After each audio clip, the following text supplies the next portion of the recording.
박주영 보고 아이, 뒤에 안재준 다시 고영준이 공 잡습니다. 우와! 됐다. 오 골! 딱 14분에 14분. 오! 이러면 다득점 나올 수 있어요. 살았어. 오 뭐야? 됐다. 이렇게 여유롭게? 뭐야? 됐다. 땡큐. 안재준 추가골. 부천 FC의 상. 이거는 코콘캅이죠. 자 박스 공 잡았습니다. 오른쪽 오랜만에 됐다. 들었어. 엄원상. 자! 그렇지 3대0. 3대0 엄원상의 쐐기골. 오 흘렀다. 됐다. 골이다. 이야 4대0 됐다.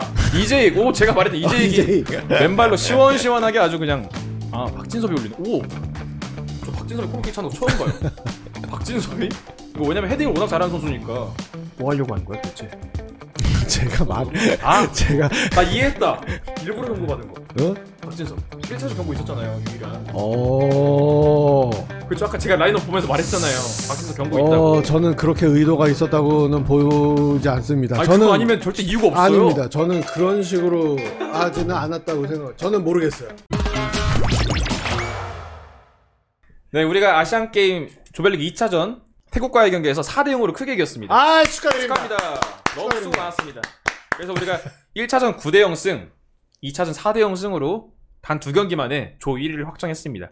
3차전 상대가 바레인이지만 바레인전에서 우리가 힘을 빼도 되고 그 경기에 뭐 이강인이 투입되냐 안 되냐 중요하겠지만 일단은 바레인전 성적은 중요하지 않습니다.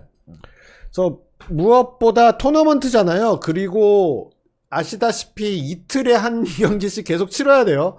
그래서 어느 때보다 체력 안배가 중요한 상황인데 초반 2연승으로 지금 6점, 조 1위를 확정했다는 거는 뭐 경기 내용 예를 들어서 뭐 태국전 후반전에 너무 답답하다 이런 거에 스트레스를 받을 필요는 전혀 없다. 우리는 지금 원하는 바를 모두 이뤘어요. 2경기에서. 그렇죠. 그래서 바레인전에서는 아마도 이강인 선수가 이제 이 뭐 호흡도 맞춰야 되고 이렇게 어느 정도 뛰리라고 생각이 되는데 뭐 황선홍 감독 입장에서는 지금 굉장히 순항하고 있다고 말해도 좋을 것 같아요. 네, 그래서 우리가 굉장히 좋은 성적을 일단 얻었고요. 결과만 놓고 보면 좋은 성적을 얻었고요. 태국전을 좀 보면은 전반전에만 4골이 나왔습니다. 우리가 골이 워낙 많이 터지면 언제 누가 넣었는지 헷갈릴 때가 있잖아요. 특히 전 경기에서 9골 터졌으니까. 그래서 우리 잠시 골 장면을 복기를 해보자면 전반 15분에 홍현석 선수가 그러니까 단신 미드필더 홍현석 선수가 어느새 침투해서 헤더골을 넣었어요. 그래서 이 대회 첫 골을 넣었고 그리고 5분 뒤 전반 20분에 공격수 안재준이 추가골을 넣었습니다. 안재준은 이번 대회 2번째 골이었고요. 그 다음에 엄원상이 또 무각에서 골키퍼 머리를 향해서 후려차면서 무각에서 3번째 골 넣었습니다. 그리고 전반 추가 시간에 수비수 이재익이 공격에 가담했다가 세트피스에서 발리슛으로 4번째 골을 넣었습니다. 여기까지만 보고 전반 4대0 익숙한 스코어 아닙니까 우리? 1차전 쿠웨이트전에서도 전반 4대0이었는데 저는 후반에도 골이 계속 나올 줄 알았지만 후반에는 살짝 힘을 뺀 것 같아요. 교체로 이제 핵심 선수인 백승호와 박진섭을 뺐고 엄원상과 고영준도 빼면서 후반은 추가 득점이 안 나왔습니다. 참고로 이제 후반에 들어온 선수는 조영욱, 정우영 뭐 이런 선수들 들어왔고요. 김태현이랑. 그래서 뭐 만약이라는 건 없지만 예를 들어서 만약에 오늘 경기가 첫 경기였다라 그러면 후반전에서도 골이 더 나올 확률이 맞아요. 높았을 것 같아요. 네, 근데 첫 경기에 우리가 9대0으로 이겼고 두 번째 경기 했는데 전반만 끝났는데 4대0으로 이기고 있고 그러면은 진짜 아까 뭐 이 기자님이 말씀하신 대로 체력 아끼고 다치지 않고 볼 점유 우리가 계속 지키고 이렇게 경기를 마무리하는 것도 절대 나쁜 상황은 아니었다고 생각을 합니다. 감독으로서는 최선의 선택이지 않을까 길게 보면. 그리고 저는 오늘 후트크에서 이 얘기 꼭 하고 싶었어요. 근데 무슨 얘기 할지 아나요? 저는 수비수 박진섭이 우리 다 보셨잖아요. 박진섭 선수가 카드 세탁을 했습니다. 이건 물론 이 행동은 절대 선수 개인이 할 수 없는 행동이에요. 물론 벤치에 지시가 있었을 거고 그리고 후반전 초반에 나왔다는 얘기는 하프타임에 분명히 얘기가 나왔을 거예요. 이런 건가요? 그렇죠. 뭐 그럴 수 있겠지만 왜냐면 정리하자면 그 와일드카드로 뽑힌 센터백 박진섭이 1차전에서 경고를 받았습니다. 쿠웨이트전에서. 그럼 우리가 토너먼트 갈 생각을 한다면 카드깡이라고 하죠 흔히. 카드 세탁을 해서 경고 누적이 되어야 되는데 2차전인 오늘 경기에서 특히 후반전 초반에 너무너무 뜬금없이 갑자기 코너킥 키커로 준비를 했어요.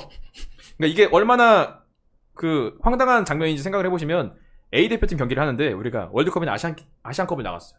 갑자기 코너킥 준비하려고 봤더니 손흥민이 서 있을 줄 알았는데 김민재가 서 있어. 김민재가 차. 갑자기. 거기서 김민재가 찬대. 둘 다 등번호 4번이야. 근데 찰 거면 차야지 안 차고 가만히 있어. 그리고 아까 봤죠. 찰 듯 말 듯 한 5번 했을걸요? 결국 주심이 왔죠. 키커한테. 야, 너 껴서 시간 끌 거야. 그래서 주심이 박진섭 선수에게 옐로 카드를 주자마자 박진섭 선수가 너무 평온한 표정으로 다시 수비로 가담을 합니다. 다시 돌아갑니다. 자기 자리로. 그 직후에 교체 아웃됐죠. 그 직후에 교체 아웃되고 이제 벤치에서 대화는 우리가 들을 수 없었지만 분명히 얘기 나온 게 이제 선수들이나 코치님들이 야 잘했다. 너 3차전 쉬고 토너먼트 준비하자. 그러니까 다른 선수도 아니고 와일드카드잖아요. 와일드카드는 우리가 총 3명을 그 3명을 뽑을 수 있고 나이 제한도 없고 다시 말하면 박주전 선수들을 뽑는 건데 그 선수가 1차전에서 카드가 나오니까 이제 바로 카드를 세탁하는 그런 좀 재밌는 장면도 나왔습니다. 그러니까 그런 장면이 나왔을 정도로 그리고 그 이야기를 우리가 이렇게 웃으면서 얘기할 그렇죠. 정도로 굉장히 좋은 상황이에요. 여유가 지금. 있으니까 이런 거죠. 상황이 좋고 그리고 오늘 뭐 홍현석 선수는 풀타임 소화를 했는데 6번으로 뛰었어요. 8번, 6번 뛰었는데 선제골을 일단 넣었고 네. 물론 상대에 있는 압박 정도 차이가 있겠지만 그래도 홍현석 선수가 6번 자리에서도 저렇게 안정감 있게 특히 후반전 이렇게 상대는 굉장히 한 골이라도 더 넣어야 되는 상황이잖아요, 태국이. 네. 근데 그런 상황에서도 침착하게 우리가 점유를 계속 이어갈 수 있도록 해준 그 중심에 홍현석 선수가 있는 것 같아서 그 부분도 굉장히 수학이라고 생각을 합니다. 맞습니다. 차세대 이제 아시안 게임만 봐도 중요하지만 차세대 한국 축구를 이끌어갈 미드필더 자원 중에 한 명이잖아요. 홍현석 선수의 플레이메이킹이 좀 눈에 띄었고 그리고 저는 이 선수가 왼발만 잘 차는 줄 알았는데 오늘 좀 간간히 패스하는 거 보니까 오른발도 충분히 급한 상황에서 오른발도 정확한 패스가 전달이 되더라고요. 그리고 저는 황재원 선수도 칭찬을 해주고 싶어요. 오른쪽 측면에. 네.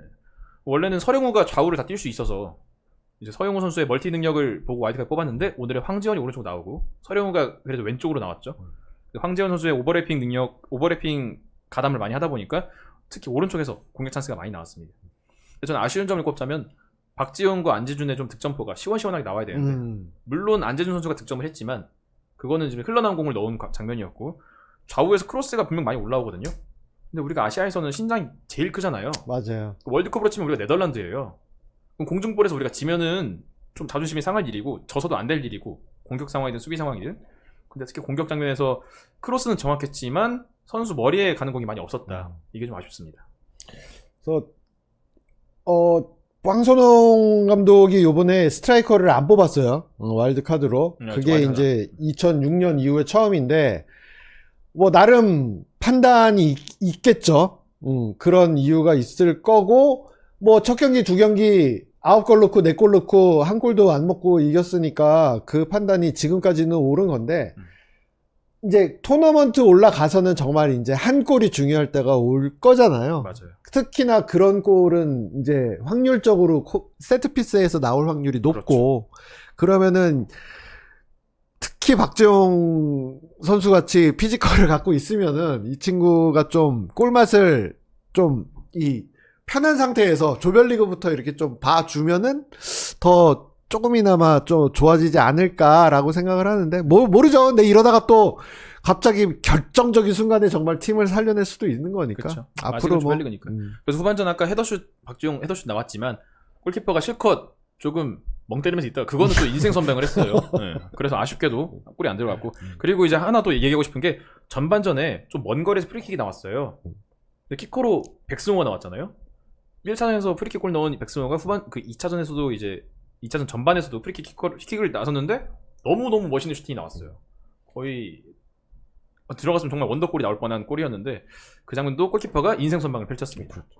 후반전에서도 몇 차례 있었고 태국 골키퍼가 굉장히 한 3골 정도 막은 것 같아요. 맞아요. 네, 오늘. 뭐 공중볼은 불안하겠지만 선방 능력만 놓고 보면은 태국 키퍼도 우리의 슈팅을 많이 막았다. 그리고 좀 전 또 긍정적으로 보는 것 중에 하나가 우리나라가 득점원이 많다는 거에 대해서 좀 긍정적이에요. 그렇죠. 뭐 지난 대회를 비교를 하자면 득점자만 놓고 보면 그때는 황의조, 손흥민에게 득점이 많이 몰렸잖아요. 물론 그 선수들이 그만큼 확실하게 넣어줬지만 이번 대회 아직까지 좀 퍼포먼스를 보면은 지금까지 퍼포먼스 보면 다양한 선수가 다양한 장면에서 골을 넣고 있어서 이게 앞으로 좀 남은 토너먼트까지 결승전까지 이어진다면 충분히 좋게 작용을 할 것 같습니다. 어쨌든 분위기 좋으니까요. 여러분 이렇게 스트레스 받지 마시고 즐깁시다 우리. 네, 즐깁시다. 그리고 그 얘기, 즐깁시다. 그 얘기 해주셔야죠, 선배. 그 우리가 제일 중요한 거. 지금 16강 우리가 가는 1위는 확정했잖아요. 그럼 16강 가면 우리가 어떤 팀을 만날지. 현재 2조 1위가 확정이 됐기 때문에 우리는 16강에서 F조 2위와 맞붙습니다. 네, F조 2위. 그래서 지금 F조 2경기씩 치렀는데 현재 1위 북한, 2위 인도네시아, 3위 대만, 4위 키르기스탄이에요. 그래서 지금 3차전에서 북한하고 인도네시아 붙고 대만하고 키르기스탄하고 붙는데 확률적으로 좀 인도네시아가 유리한 상황으로 보여집니다. 그래서 16강에서는 아마도 인도네시아랑 붙을 확률 혹은 뭐 대만하고 붙을 수도 있고 어쨌든 그렇게 되어 있고 역시나 물론 토너먼트라는 특징은 있지만